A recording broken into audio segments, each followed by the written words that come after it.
What's up, guys? Welcome to the line change. Let me just first off start by apologizing for the lack of videos over the weekend.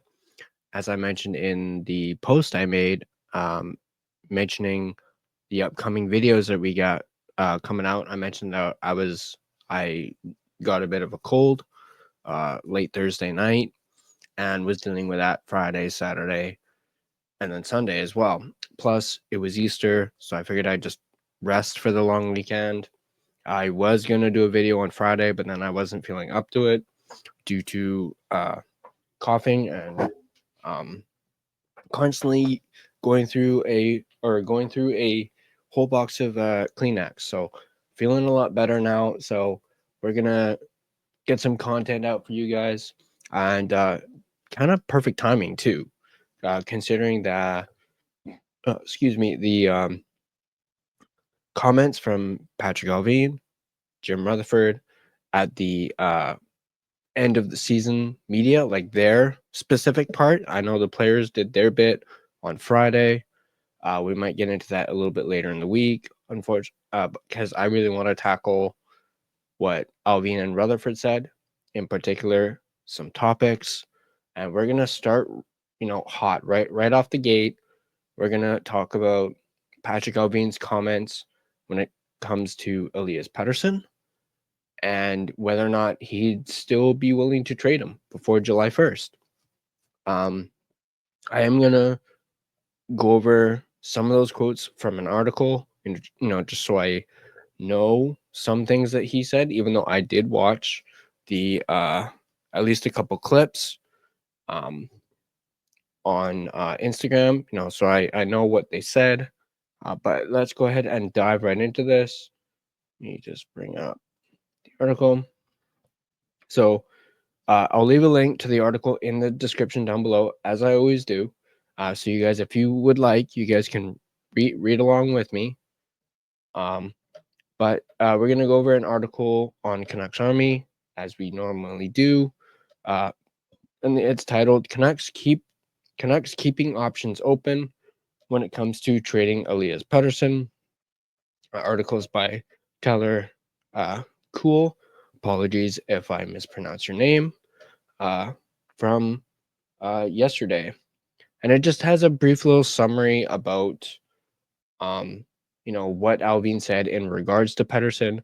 Talks a little bit more about their comments towards Pettersson in general and just his season.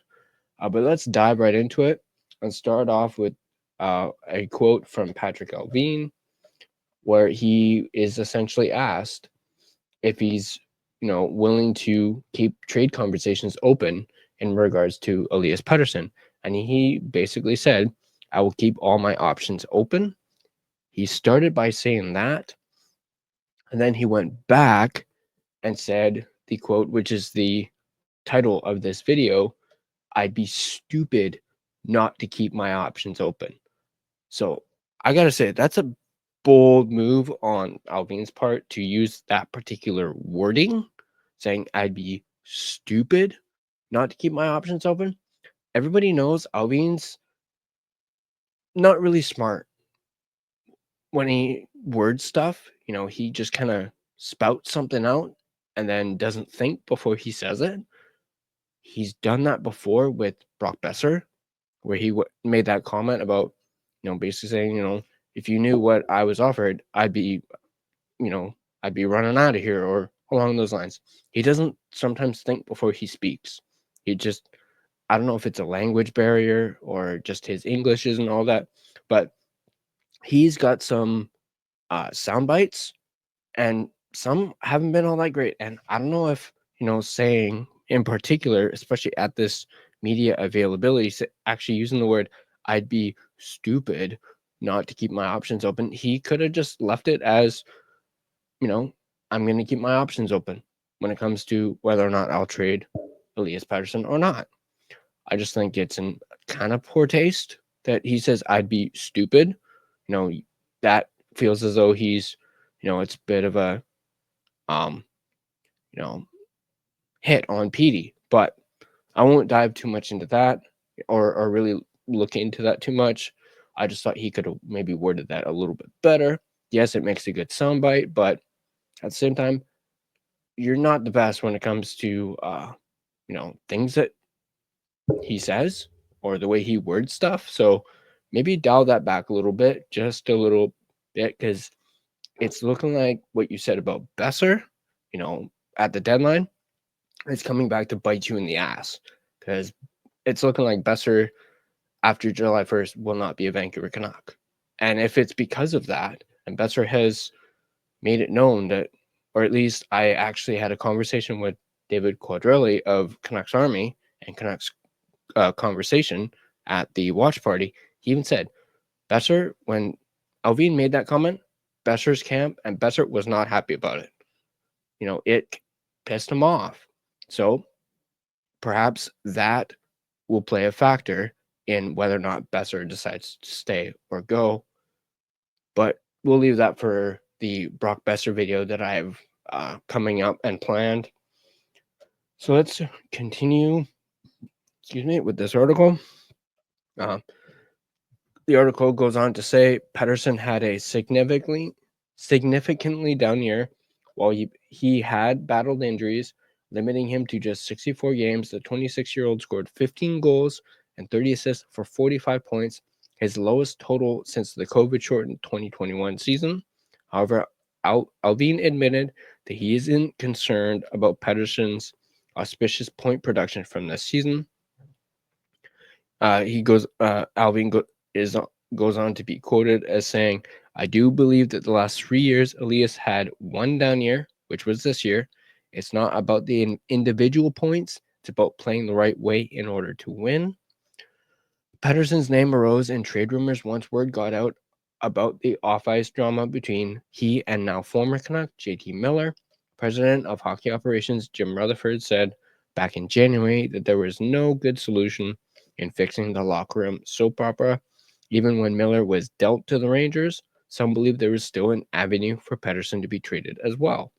Pettersson was scrutinized for his play following the Miller deal, given that he was in the first season of his 8-year contract extension that he signed in March of last year. The deal carries a cap hit of $11.6 million to the 2031-32 campaign, with a full no-move clause starting July 1st. Rutherford said before he suffered an oblique injury that prematurely ended his season, Pettersson was going in the right direction. However, the veteran executive says that Pettersson needs to work on being a more well-rounded asset to the team. This later goes on to quote Jim Rutherford. He's going to have to buy into being a complete player. Rutherford said he's going to have to buy into working hard. We know that he's working hard, but he's going to have to do that all summer.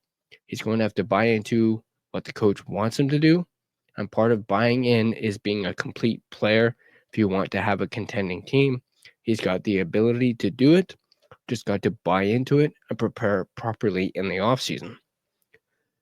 With Pettersson's lack of production, among other factors on and off the ice, the Canucks finished 5th in the Pacific Division, missing the Stanley Cup playoffs for the 4th time in 5 seasons.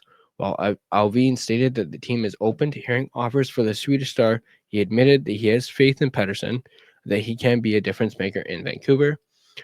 Goes on to quote Allvin as saying, we still believe Elias is more than capable of coming back, as he has shown in the past year in Vancouver.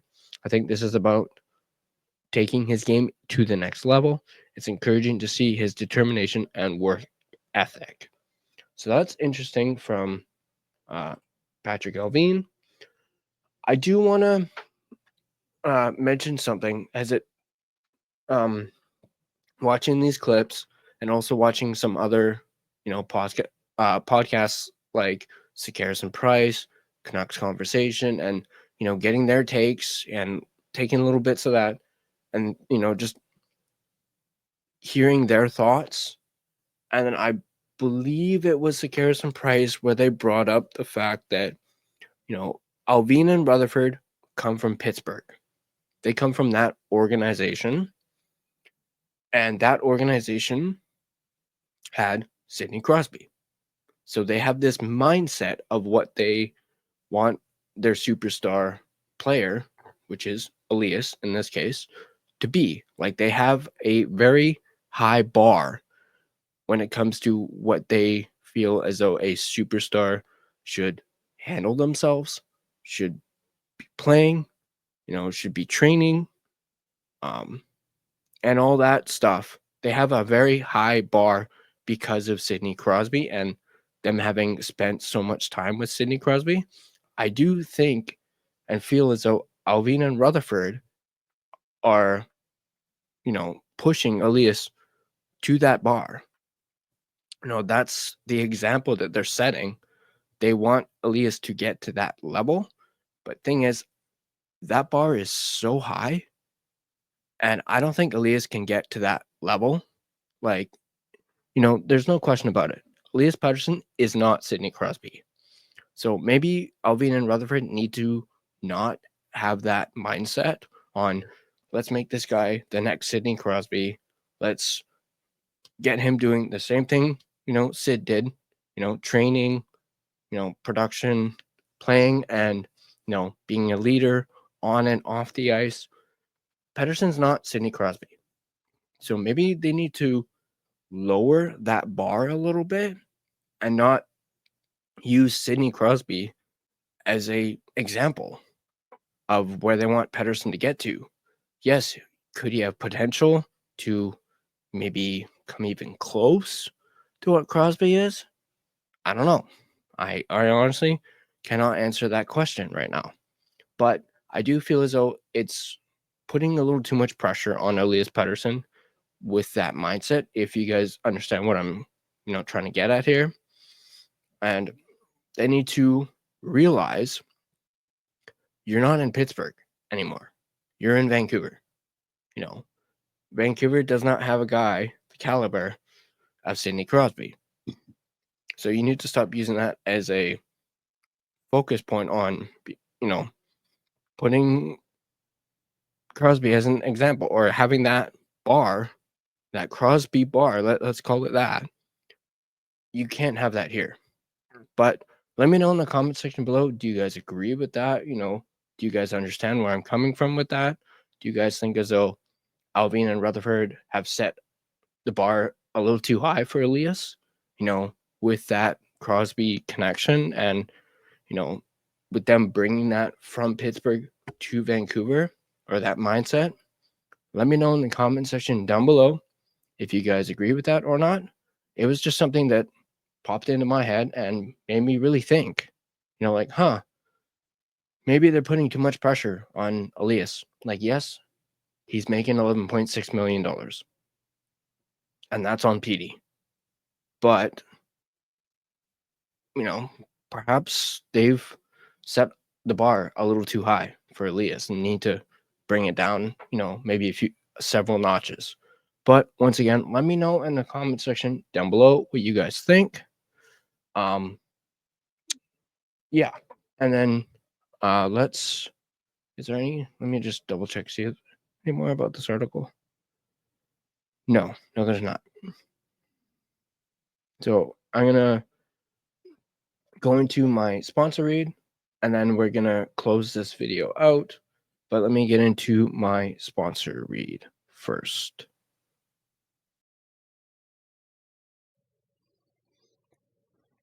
Are you looking for an energy drink that is jitter-free, crash-free, no sugars, no artificial colors or dyes, and no calories? Then Dubby Energy is for you. With over 15 plus unique custom-made flavors, go ahead and get a starter sampler pack, which includes 3 different flavors. Use code TheLineChange to get 10% off your next purchase. Dubby Energy, your taste buds' favorite energy drink. All right, so that's gonna do it for this video. Once again, let me know in the comment section down below what you guys think of my whole Crosby bar, I don't know, philosophy, if you want to call it, or something, or that take on. Do you think Allvin and Rutherford are putting a little too much pressure on PD and have set the bar a little too high for him? Having come from Pittsburgh, and having already worked with Sidney Crosby, having seen that while they were in Pittsburgh, and they kind of want to mold, like use that same model. Let me know if you guys agree or disagree with that. Also, let me know in the comment section down below what you guys think of Allvin's comments in regards to Pettersson, and him saying that he's going to keep his options open whether or not he trades Petey. In my personal opinion, despite what Allvin just said, I don't think they're going to trade Petey before July 1st. I think they want to see how his training goes up until July 1st. I mean, Allvin, I believe it was Allvin himself even said, Petey was, at least the last week, has been working out at Rogers Arena. He's been training at Rogers Arena since the season ended. So that is a good positive step for Elias. And obviously they got into the whole JT Petey stuff, but we're not gonna get into that, as I'm gonna cover that in a separate video that's not coming out next, maybe possibly tomorrow, as I have another video that I want to talk about before that, but we will get into that in that video. But if you like this video, go ahead and hit that like button. If you're not subscribed to The Line Change, go ahead and smash that subscribe button to stay up to date on all your Vancouver Canucks content, especially during the off season. You can find us on social media, as you can see above me. You can find us on Twitter /X at Line Change Van. You can find us on Instagram at The Line Change. You can also find us on Facebook. Search The Line Change, and you can find our Facebook page. Can't really see in the corner down here, so sorry, but you can also find us on Spotify and Apple Podcasts as well if you prefer a audio version. But that's going to do it for this video. I hope you guys enjoyed it, and go Canucks go, and I'll see you guys in the next video.